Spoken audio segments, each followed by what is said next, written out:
Assalamualaikum warahmatullahi wabarakatuh. Alhamdulillah. Alhamdulillah wa syukurillah wa ni'matil iman bidinil Islam. Asyhadu an la ilaha illallah wahdahu la syarikalah wa asyhadu anna Muhammadan abduhu wa rasuluhu. Qala Allah Ta'ala fil kitabil karim, a'udzu billahi minasyaitonir rajim.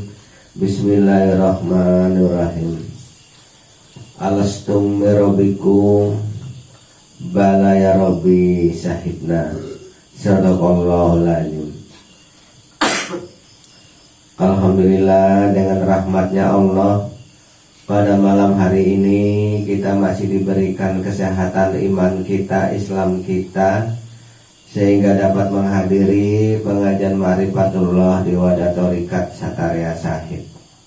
Mudah-mudahan apa yang kita kaji pada malam hari ini semoga bermanfaat untuk diri kita, agar diri kita lebih baik melangkah ke depan, lebih dewasa pola pikirnya, lebih bijak perbuatannya untuk menghadapi kehidupan dunia ini sampai kehidupan di akhirat nanti, yaitu hidup setelah mati.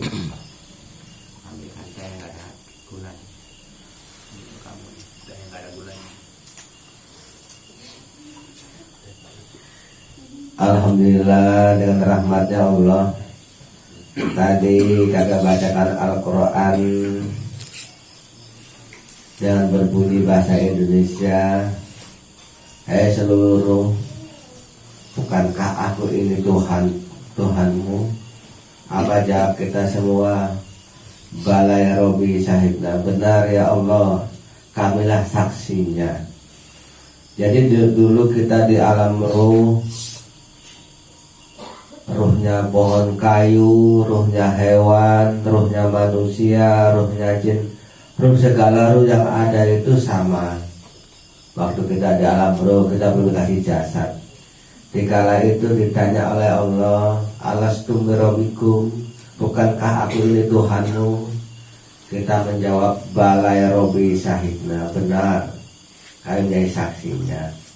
Jadi manusia ini saksi Allah. Di antara roh-roh yang begitu banyak dulu itu, yang paling sempurna saksi adalah manusia. Maka turun ke dunia ini bermacam-macam wujud dari keyakinannya masing-masing. Pohon kayu yang saksi untuk Tuhannya dan kemampuan dia, sekarang wujudnya macam pohon kayu itu. Begitu juga hewan, begitu juga yang lain-lain. Dan di antara makhluk Allah yang paling bagus penyaksiannya adalah manusia. Tapi manusia itu nggak sebatas itu saja dituntut oleh Allah. Yang wujud pohon kayu, wujud hewan, wujud tumbuh, wujud yang lain-lain itu diseru oleh Allah lagi. Wa isqala ilal malaikati isjudu li Adam. Hai seluruh malaikat, sujudlah kamu kepada Adam. Ya semua sujud kepada Adam. Ila iblis aba wastakbar wa kana minal kafirin, kecuali iblis yang sombong dan takabur. Sesungguhnya mereka adalah orang-orang kafir.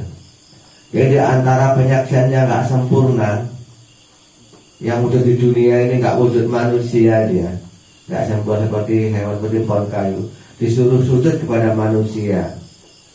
Maka yang ada di alam semesta ini disuruh patuh pada manusia. Jadi manusia ini adalah wakil Tuhan di muka bumi. Wakil Tuhan. Tidak akan aku jadikan Adam lagi jadi khalifah di muka bumi. Khalifah, pemimpin di muka bumi. Tapi sebenarnya masa tadi itu di dalam kompetisi. Ya. Karena dituntut oleh Allah menjadi khalifah di muka bumi, karena khalifah itu perusahaan manusia di akhirat nanti. Kata surat Al-Jumat menerangkan di Al-Quran, sesungguhnya bilangan manusia itu sebanyak wali-waliku. Di akhirat nanti, kata Allah di Al-Quran, sesungguhnya bilangan manusia itu sebanyak wali-waliku, sedikit sekali. Jadi kita dituntut oleh Allah jadi khalifah, jadi akan menjadi anak manusia. Maka dikasih modal oleh Allah, yaitu istri kita, anak kita, harta kita. Itu untuk menciptakan diri kita itu pemimpin khalifah, ya. Karena pohon kayu itu punya ruh. Karena dia dulu salah saksinya kurang sempurna, lalu tidak pohon kayu. Dia mengharapkan sekali kembali kepada Allah dengan wujud manusia. Maka dia disuruh oleh Allah sujud pada manusia, agar nanti kembali kepada Allah itu jadi manusia. Jadi andai karena manusia yang punya pohon-pohon kayu, yang punya hewan-hewan yang sekitarnya, yang kekuasaannya, nggak diarahkan ke agama, yang punya istri nggak diarahkan ke agama, punya anak nggak diarahkan ke agama, nanti wujudnya mereka itu bukan manusia lagi, adalah hewan, sama dengan hewan yang di sana. Dituntut nanti sama mereka, dituntut. Maka dia akan menuntut karena pertanggungjawaban manusia terhadap makhluk yang lain. Maka tugas kita itu mengembalikan makhluk yang lain tadi, wujud manusia di alam gaib sana. Seperti pohon sawit, itu ruhnya sama dengan ruh kita. Dia ingin kembali kepada Allah dengan wujud manusia aslinya yang dulu dia di alam ruh dulu. Maka dia itu rela di apapun oleh manusia. Jadi hanya kata manusia itu nggak bisa mengagamakan pohon sawit tadi itu, ataupun pohon rambung atau pohon-pohon yang lain, maka mereka akan menuntut kita, akan menyiksa kita. Itulah gambarannya, akan menyiksa kita. Akan lebih tajam durinya itu mengenai badan kita nanti di akhirat. Lebih besar lagi pohon sawitnya akan menimpa kita. Disiksa kita dengan beribu-ribu pohon di alam gaib sana, karena kebodohan kita nggak mau mengarahkan dia, yaitu ke alam asal menjadi dia. Dulu itu sama dia dengan kita, cuma gara-gara kalah saksi saja. Jadi sekarang manusia yang wujud manusia ini sedang kompetisi di alam sana. Mau berapa orang yang akan kembali ke sana dengan wujud manusia, dan berapa nanti yang kalah, yang kembali ke sana wujudnya malah hewan.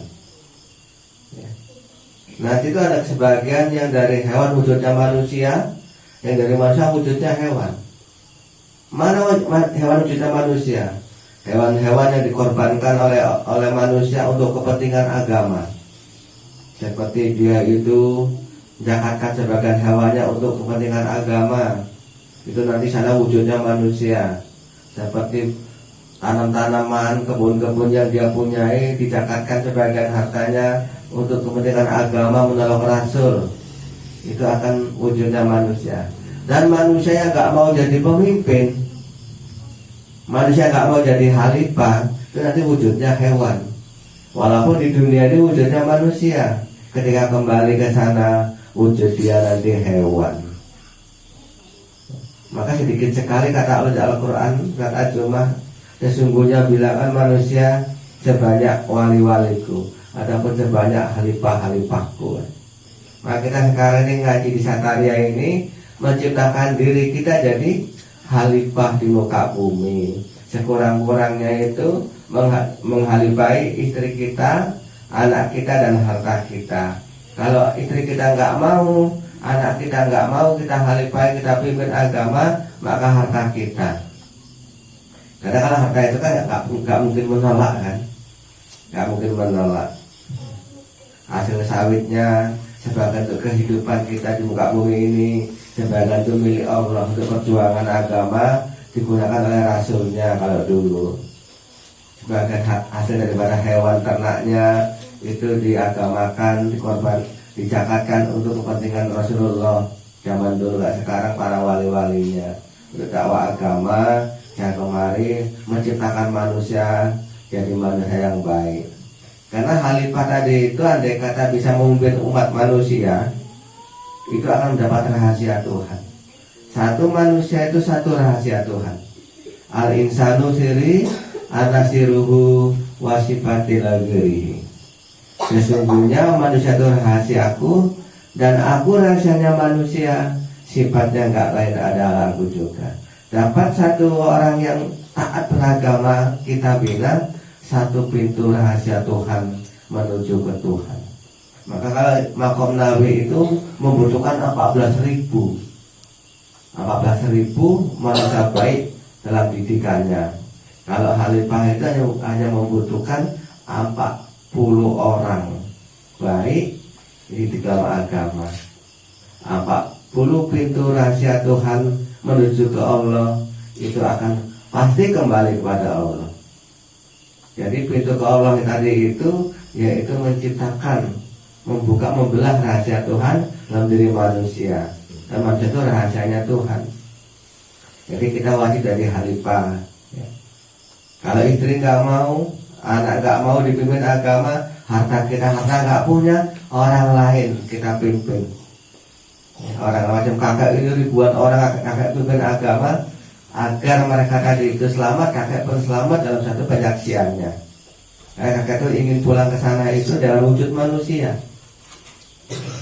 Jadi kalau nggak mau jadi khalifah di muka bumi, nggak wujud manusia di muka bumi, di akhirat nanti. Itu tadi gambaran alam ruh dulu itu, ketika ruh diciptakan oleh Allah ditanya oleh Tuhan, alastum birabikum, bukankah aku ini Tuhanmu? Kata Allah. Apa jawab kita semua? Bala ya Rabbi syahidna.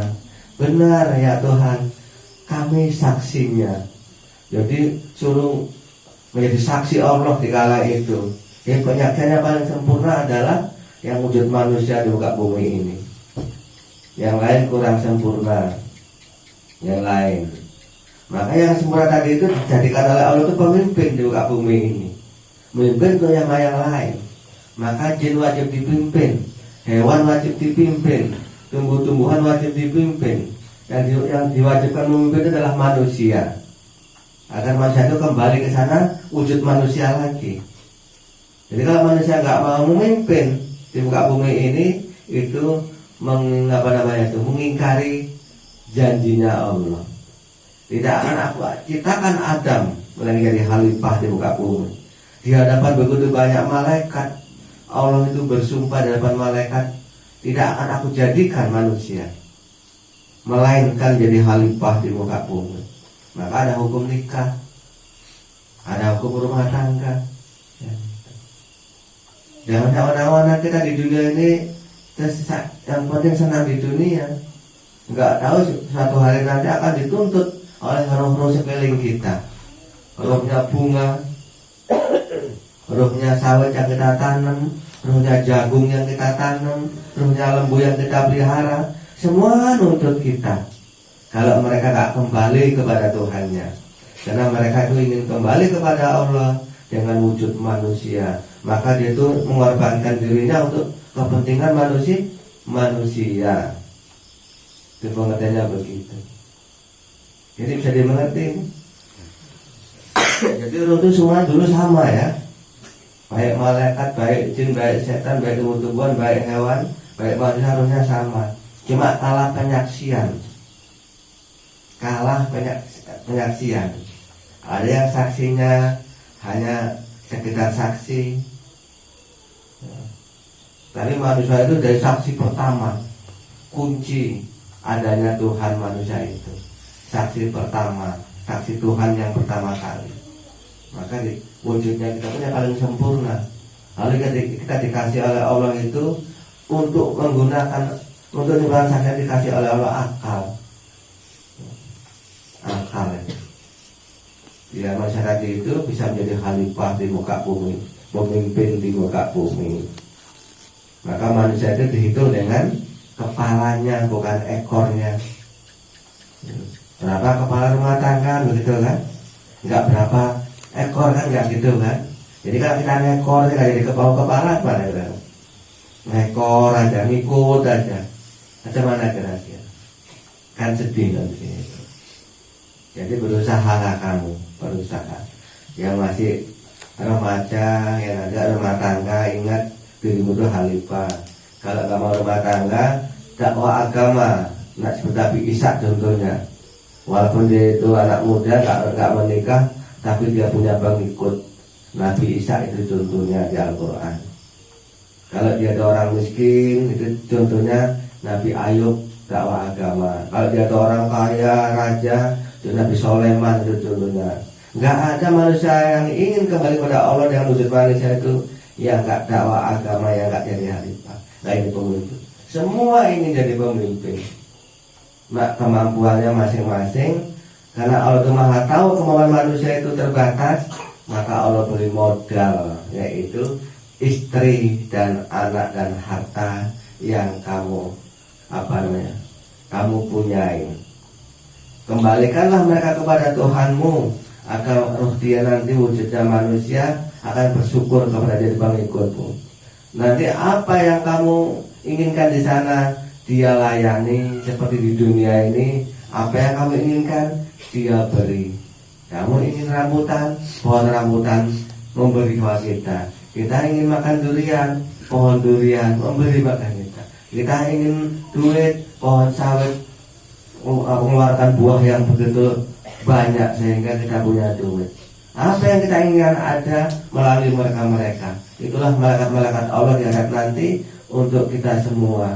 Karena manusia adalah raja dunia dan akhirat, Malik Yaumiddin dan Malikin Nas. Manusia itu yang merajai hari kebenaran, hari akhirat, dan yang merajai di dunia, yang merajai manusia.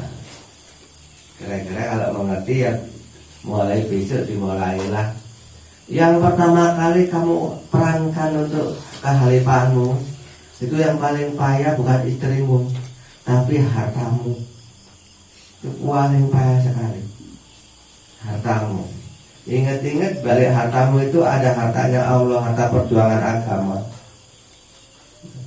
Enggak banyaknya, 2,5%. Itu harta orang tuamu yang udah meninggal dunia. Dan sekali kamu itu ambil haknya orang tuamu, nanti mendapat suatu kerugian yang nyata bagi dirimu. Kalau bahasa umumnya haknya Allah kan begitu. Kalau bahasa makrifatnya itu 2,5% daripada harta kita itu milik orang tua kita. Karena orang tua kita itu ingin kembali ke sana dengan wujud manusia juga. Karena dia itu mempunyai suatu amanat dari Allah, yaitu anak dan hartanya dan istrinya. Maka hartanya diwariskan pada anaknya untuk menciptakan amal bagi orang yang sudah meninggal dunia, yaitu sedekah jariyah. Kira-kira mengerti itu ya? Saya mengerti. Maka sini belajar makrifatullah agar jadi khalifah. Maka diajak istrinya ngaji, berarti ikut dengarkan. Kalau dari ikut dengarkan apa anak istrinya nggak susah diajari di apa namanya itu, dinasihati nggak susah. Tapi kalau nggak ikut ngaji kita nasihati ngeyel dia, malah pak macam ustad aja. Ngeyel dari istri kita kalau dinasihati banyak. Kenapa? Nah dianggapnya itu suaminya, dianggapnya. Maka Allah itu pernah marah kepada umat manusia di kala itu, surat Al-Ajab ayat 40. Ketika keluarga Nabi itu dianggapnya Muhammad itu adalah bapak daripada Fatimah, suami daripada Khadijah, yaitu guru daripada sahabat-sahabat Nabi. Lalu ayatnya surat Al-Ajab 40. Sesungguhnya Muhammad itu bukan bapak dan laki-laki di antara kamu. Dia bukan bapak, seorang bapak, dan bukan laki-laki, bukan suami perempuan di antara kamu. Itu rasulnya Allah dan kesudahan Nabi. Dulu Nabi begitu, digitukan oleh Allah itu karena banyak sahabat-sahabat Nabi itu dianggapnya Muhammad itu orang biasa. Ya sampai sekarang para sahabat Nabi, para keluarganya nyebut Muhammad itu dengan sebutan ya Rasulullah. Fatimah nyebut bapaknya nggak pernah, Abi nggak pernah, ya Rasulullah. Khadijah, si Aisyah nyebut suaminya nggak pernah, hai suamiku, hai Rasulullah. Kenapa kok? Kok begitu? Karena mengetahui mereka. Sekarang kan dianggapnya suami itu bukan suaminya. Jadi kalau dianggapnya itu suaminya, bukan walinya Allah untuk dirinya, maka menjadi teman. Teman apa? Teman gaduh. Jadi suami istri teman gaduh, bukan teman untuk damai, enggak. Jarang suami itu damai, jarang itu. Sepatah kata dari suaminya pasti istri gak pernah menerima. Sepatah kata kalimat istrinya suami gak pernah menerima. Gaduh dulu baru damai. Itu sifat rumah tangga begitu. Apa yang kita omongkan si istri pasti nyangkal dulu. Jadi juga apa yang diomongkan sama istri, suami nyangkal dulu. Maka suami itu musuh dalam selimut. Teman untuk teman untuk kelahi, untuk gaduh lah gitu ya. Bukan teman untuk damai, enggak, teman untuk gaduh. Kalau enggak gaduh bukan suami istri namanya, masih pacaran mungkin dia itu. Ada gaduh apalagi sudah nikah ya, dan begitu. Jadi laki-laki ini punya kewajiban dari Tuhannya, yaitu mengarahkan roh-roh yang lain yang ada di muka bumi ini itu kembali kepada Allah. Kalau manusia diajari agama, kalau harta dicakatkan sebagai hasilnya. Tapi kalau jin digunakan, dipelihara untuk kepentingan agama. Seperti ada orang sakit, ya kalau kita nggak bisa ngobati orang sakit, nggak perlu jadi jin kamu. Ya untuk apa jadi jin kalau boblok jinnya kan? Gitu. Digunakan dia, disuruh dia bagi orang sakit, biar tidak ada manfaatnya di mata Allah, kan begitu. Kalau minta upah dia jangan dikasih. Aku mau ngobati mereka, aku minta ayam hitam, jangan dikasih. Kalau dia nggak mau ngobati penyakit orang, siksa saja di jin-jin. Begitu. Nah manusia itu harus tegas kepada mereka. Kalau itu wakil Tuhan di muka bumi, khalifah di muka bumi. Ya nanti kalau kamu itu teruskan perjuangan dirimu itu menjadi khalifah di muka bumi, memimpin umat yang lain, makhluk yang lain kepada Allah, maka nanti kamu ke sana wujudnya manusia yang paling tampan, manusia yang paling cantik, dan kamu dikelilingi oleh manusia-manusia yang menjadi bawahanmu, menjadi yaitu pembantumu. Dari pohon sawitnya wujud manusia di sana membantu kamu. Namanya malaikat-malaikat Allah kalau bahasa umumnya. Karena kita sudah kembali kepada Allah, yang kita bawa menjadi malaikat-malaikatnya, pembantunya, pekerjanya. Itulah gambaran orang-orang dalam kompetisi, yaitu alam roh nantinya.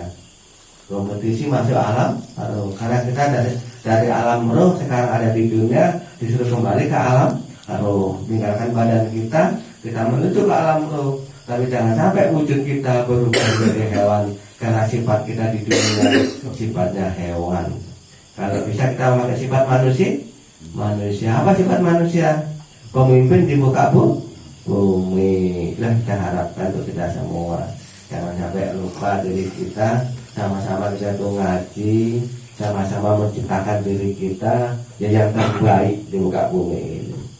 Peliharalah rumah tangganya masing-masing, peliharalah, jagalah hartanya masing-masing untuk kepentingan Allah.